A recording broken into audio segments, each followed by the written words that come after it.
अब सबसे बड़ी खबर, पाकिस्तान और सऊदी डील पर दुनिया में नई चर्चा। क्या पाकिस्तान ने परमाणु बॉम्ब किराए पर दिए? क्या पाकिस्तान सऊदी करार के केंद्र में एटम बॉम्ब? पाकिस्तान और सऊदी में नेटो जैसी डील पर विवाद और यूएई और कतर में भी पाकिस्तान ऐसी डील करेगा। एक बहुत बड़ी खबर, इस डील के तहत बड़े सवाल कि क्या पाकिस्तान ने परमाणु बॉम्ब किराए पर दिए?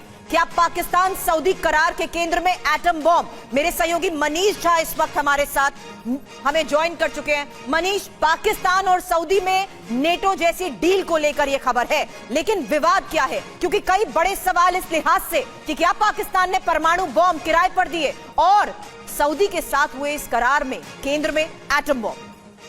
देखिए, सबसे बड़ी बात है कि जितने भी मुस्लिम मुल्क हैं उसके बीच में पाकिस्तान हमेशा से एक बात को बेचता रहा है कि वो अकेला ऐसा मुस्लिम देश है जिसके पास परमाणु हथियार है और उसी के नाम पर वो ओआईसी में अपनी एक खास पोजीशन रखता है।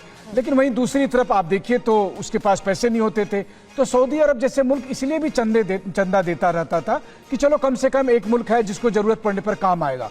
हुआ यह है कि कतर पर हुए हमले के बाद या पिछले दिनों जिस तरह से मिडिल ईस्ट में सिचुएशन चेंज हुई है, उसके बाद से बहुत से मुल्कों को यह लगता है कि कभी अगर हमें जरूरत पड़ी तो हम क्या करेंगे।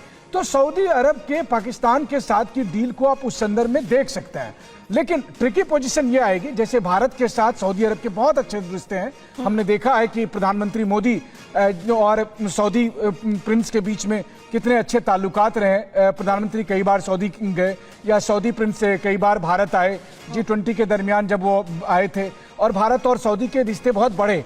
सवाल तब बनता है, मान लीजिए किसी आतंकी घटना पर ऐसा होता है कि पाकिस्तान ने कोई आतंकी घटना अगर भारत में करवाने का दुस्साहस किया, तो जैसा भारत कह चुका है कि हर आतंकी घटना को अब युद्ध के तौर पर लिया जाएगा, तो वैसी स्थिति में फिर क्या होगा? कि फिर क्या सऊदी अरब का इन्वॉल्वमेंट होगा, या जैसा कि डील में कहा गया कि सऊदी और पाकिस्तान में से किसी एक पर हमला दूसरे पर हमला माना जाएगा?